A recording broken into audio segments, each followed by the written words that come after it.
Hello everyone, your aesthetic physician doctor Vandana Sharma here. आज मेरा एक पेशेंट आया था जिसने मुझसे अपने कुछ दोस्तों के जो भी एक्सपीरियंसेस हैं ट्रीटमेंट के बाद के वो शेयर किया उसने, और मुझसे पूछा कि मैम मेरे दोस्तों ने कहीं यहाँ वहाँ से ट्रीटमेंट लिया है स्किन लाइटनिंग एंड ब्राइटनिंग का, एंड ट्रीटमेंट के बाद उनकी स्किन एकदम अजीब ढंग से कुछ रेड रेड दिखाई देती है, जो कि बड़ा ही आर्टिफिशियल लुक देता है। तो ऐसा क्यों होता है?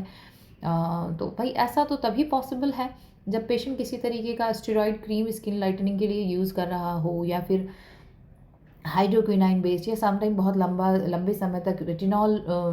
से रिलेटेड जो क्रीम होती हैं वो भी यूज़ करने से पॉसिबल है कि स्किन में इस तरीके के कुछ आर्टिफिशियल रेडिश लुक आ जाते हैं, जो कि बहुत अजीब दिखता है और नोटिसेबल होता है, कोई भी नोटिस कर सकता है। बट बात अगर ट्रीटमेंट की करें तो नहीं, ट्रीटमेंट के बाद तो इस तरीके की चीज़ें नहीं होती हैं। हाँ, ड्यूरिंग प्रोसीजर थोड़ी रेडनेस का आना, स्वेलिंग का होना, which is very common in this procedures, क्योंकि प्रोसीजर के बाद इस तरीके के जो छोटे मोटे इन्फ्लामेशन होते हैं ये विद इन 2-3 डेज़ में चले भी जाते हैं, ये परमानेंट नहीं होते हैं। हाँ, इस तरीके की समस्या जो परमानेंट दिख रही है, कंटिन्यू स्किन रेड है, अजीब सा लुक आ रहा है, तो ऐसा तभी पॉसिबल है जब पेशेंट के स्किन केयर में वो कोई ऐसी क्रीम यूज़ कर रहा है जिसमें स्टेरॉइड हो, हाइड्रोक्विनाइन हो, या रेटिनॉल का लंबे समय तक इस्तेमाल करने से भी चांसेस हैं। So be careful about your skin care product also,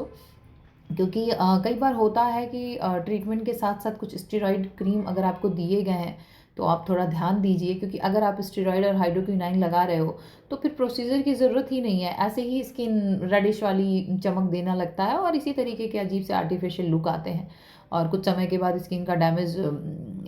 काफ़ी तगड़ा दिखने लगता है, और उससे होने वाले जो भी साइड इफ़ेक्ट्स हैं फिर उसकी रिकवरी में बहुत टाइम लगता है। तो इस तरीके के कोई भी स्किन केयर प्रोडक्ट ना यूज़ करें, अवेयर रहें अपने प्रोडक्ट्स को लेकर के, और ट्रीटमेंट हमेशा प्रोफेशनल्स के पास से ही करवाएं, प्रोफेशनल से ही अपना कंसल्टेशन लें। हाँ, कई बार आपका प्रोफेशनल हो सकता है, it will take time to give you result, but accept that, क्योंकि रातों रात कमाल करने वाली चीज़ कई बार थोड़ी खतरनाक हो सकती है और लोग एक्सेप्ट करने के लिए तैयार नहीं होते, उन्हें एक रात में ही गोरा होना होता है, तो ऐसा थोड़ा सा रिस्की हो सकता है। तो विथ पेशेंस अपना ट्रीटमेंट लें, जेन्युइन एडवाइस से कभी भी दूर ना भागें, सच को स्वीकार करना सीखें, और प्रॉपर डॉक्टर से ही, प्रॉपर एस्थेटिक डॉक्टर से ही अपना ट्रीटमेंट लें और अच्छे रिजल्ट का जो है आनंद लें लाइफ लॉन्ग के लिए। Thank you so much.